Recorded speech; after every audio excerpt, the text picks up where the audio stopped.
రానున్న పార్లమెంటు ఎన్నికల్లో Congress party Peddapalli MP అభ్యర్థి గడ్డం వంశీకృష్ణకు ఓటు వేసి గెలిపించాలని రామగుండం ఎమ్మెల్యే సతీమణి మనాలి ఠాకూర్ కోరారు.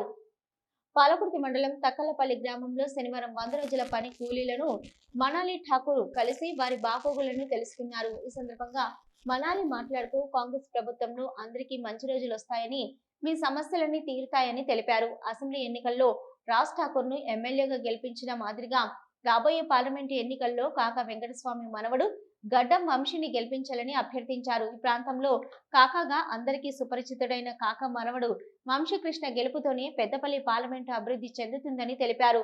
కేంద్రం నుండి రావాల్సిన నిధులు తీసుకుని మన నియోజకవర్గ అభివృద్ధికి వంశీకృష్ణ చేస్తాడని మనాలి ఠాకూర్ హామీ ఇచ్చారు. మే 13న కాంగ్రెస్ పార్టీ చెయ్యి గుర్తుకు ఓటు వేసి గెలిపించాలని కోరారు. మన ఎంపీ క్యాండిడేట్ మనకందరికి తెలిసిన వెంకటస్వామి కాక అందరికి తెలుసు. ఆయన చాలా గొప్ప మనిషి ఉండే. ఆయన అందరు ఊరికి అభివృద్ధి చేసిండు.